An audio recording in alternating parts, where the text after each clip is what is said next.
영화는 당시 홍콩 누아르의 흐름에서 살짝 벗어나 있습니다. 조직이 있고 범죄가 있지만 통쾌한 활극 액션씬은 없고 오토바이가 나옵니다. 그리고 메인 줄기에는 남녀간이 이루어질 수 없는 사랑을 배치합니다.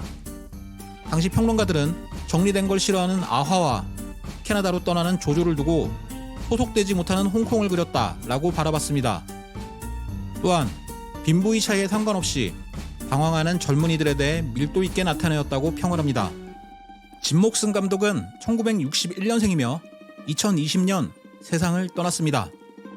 홍콩 TVB 출신이며 TV 드라마 작업을 해왔는데요. 1983년부터 두기봉 감독과 인연을 맺고 조감독으로 일하게 됩니다. 그리고 1990년 신예 감독으로 천장지구의 감독으로 데뷔하게 됩니다. 이때 두기봉 감독은 제작자로서 참여합니다. 본래 이 영화는 1930년대 젊은이들의 성장에 대한 이야기였는데 1930년대의 이야기 표현이 너무 힘들다고 하여 드롭되었습니다.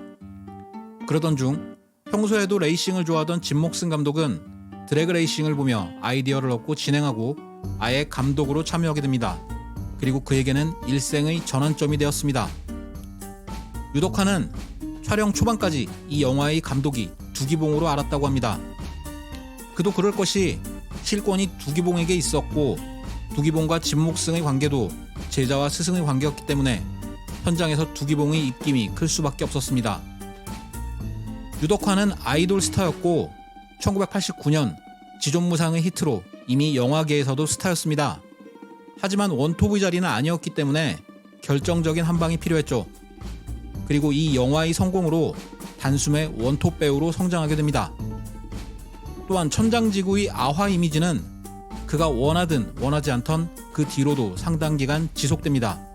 열혈라마와 천장지구는 모두 유덕화 주연입니다. 두 영화에서 유덕화의 이미지 결이 비슷한데 열혈라마는 1989년, 천장지구는 1990년 개봉됩니다. 유덕화는 유독 머리 스타일에 민감했는데 헬멧을 쓰고 벗는 일을 자주 하다 보니 연기 중 자꾸 머리를 만지는 일이 생겼습니다. 이걸 당시 제작자 두기봉이 가만두지 않았습니다. 두기봉은 성격이 불같아서 계속 소리를 질렀는데 유덕화는 머리 스타일만큼은 절대 양보하지 않았고 이 때문에 촬영이 자주 중단됩니다. 향후 천장지구2에서는 곽부성이 나오게 되는데 이는 두기봉과 유덕화의 사이가 좋지 않아서라고 합니다. 이 둘은 천장지구3를 찍을 때까지 서로 연락을 주고받지 않았다고 합니다. 천장지구의 여주 캐스팅에는 초기 구숙정이 물망에 올랐습니다. 하지만 두기봉은 조조의 역할에는 신선한 이미지가 어울리다고 판단, 신인을 캐스팅하기로 작정합니다. 그러던 중 대만 쪽에서 날아온 이력서 중에 눈에 띄는 이력서가 한 통이 있었는데 이력서에 적힌 이름이 바로 오천련이었습니다. 사실 오천련은 천장지구 캐스팅에 지원한 일도 없었는데 직원의 실수로 같이 끼어들어가서 전달되게 되었다고 합니다. 천장지구 이후 두기봉은 직접 오천련의 매니저를 담당하였고 그녀는 곧바로 전성기를 맞이하게 됩니다. 오맹달은 본래 라바 역을 원했다고 합니다. 하지만 진목승 감독은 오맹달은 파수구 역할이 어울리며 그만이 보여줄 수 있는 부분이 있다고 했습니다.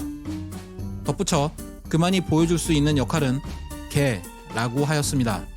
사실 당시 오맹달은 도박 빚으로 30만 홍콩 달러를 지고 있었고 이미 파산 선고를 받은 상태였습니다. 그는 천장지구로 1991년 홍콩 영화 금상장 나무조연상을 수상합니다. 오맹달은 2021년 세상과 이별합니다. 라바로 분한 황광영은 영화 DB를 검색해보면 단 한 줄로 설명이 됩니다. 홍콩 영화 4대 악인 중 한 명. 천장지구의 원제는 천약유정이며 당나라 시인 이하이 시에서 유래했다고 합니다. 천약유정은 국내로 들어오면서 천장지구로 개봉합니다. 조조의 트럭씨는 매드맥스를 연상케 하는데요. 사실 두기봉과 진목승이 아이디어를 스케치하기 위해 경주 트랙으로 갔던 날 4명의 소녀가 트럭의 난간을 잡고 타고 가던 모습이 너무나 강렬해서 차용했다고 합니다. 1990년 10월 13일에 한국 개봉을 하였고 서울 관객 10만 수준으로 평이한 성적을 기록합니다. 하지만 재개봉관과 비디오를 통해 폭발적인 인기를 끌게 됩니다.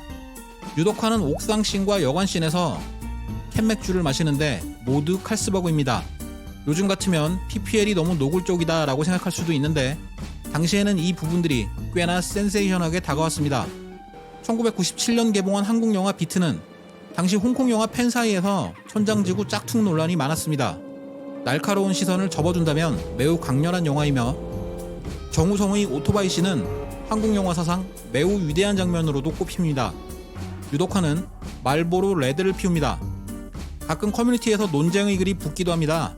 말보로 재정에 기여한 영화는 영웅본색이냐 비트냐 천장지구냐인데요. 이건 디포커스의 채널에서도 투표에 붙여보도록 하겠습니다. 유독화의 오토바이는 스즈키 RG500입니다. 지금은 아주 희귀한 물건이라고 합니다. 촬영이 순탄한 것은 아니었습니다. 대만 국적이었던 오천년은 최대 2주 동안 홍콩에 머무를 수 있었고 다시 대만으로 돌아와 홍콩으로 들어가야만 했습니다. 오천년은 홍콩 여배우 중 외모에 관한 가장 많은 논란을 일으킨 배우이기도 합니다. 이른바 못생겼다, 예쁘다 논란인데요. 이 부분은 아직도 가끔씩 회자되기도 합니다. 사실 이 부분은 향후 대만판 신조염녀를 만들게 되면서 더 큰 논란으로 이어집니다. 그녀가 신조염녀에서 맡은 역할은 그 유명한 소용녀였습니다. 홍콩 영화는 주로 후시 녹음을 하는데 유덕화와 오천년이 녹음을 했던 성우 2명은 부부입니다. 그중 오천년이 더빙을 했던 오소에는 주로 방송 쪽 성우였고 영화 분야는 3번 더빙을 하였는데 그건 모두 오천년의 배역입니다. 영화에서 오맹달은 노래를 불렀는데 그의 노래 가사는 그때 그의 상황을 반영합니다. 2009년 천장지구 리메이크를 한중 홍콩 합작으로 제작한다고 하였지만 그 뒤로 소식이 없습니다. 서울 강남구청역에는 천장지구라는 카페가 있습니다. 카페 측에서는 영화 천장지구와 관계는 없고 천장지구라는 의미는 같다 라고 코멘트해 주었습니다. 휴대폰 하나 없이 정오에 만나자고 약속하고 그렇게 만났던 시절이 있었습니다. 약속이 변경되거나 문제가 생길 때는 언제나 줄을 서서 공중전화를 기다려야 했죠. 그 시절 천장지구를 홍콩 젊은이들이 불안감을 그렸다고 정의했다면 지금의 관점에선 무작정이라는 단어가 떠오릅니다. 천장지구에서의 그들은 무작정 사랑합니다. 말 그대로 무작정입니다. 그리고 이 사람은 아닌 것 같다 라는 이성과 감정의 물러섬도 없습니다. 휴대폰 없이 나가는 것조차 불안한 시대에 살고 있는 세상입니다. 하지만 그때의 그들은 강렬하게 사랑을 합니다. 그게 이 영화가 가끔씩 생각나는 이유인 것 같기도 합니다. 천장지구 비하인드 스토리 이만 마치겠습니다. 감사합니다.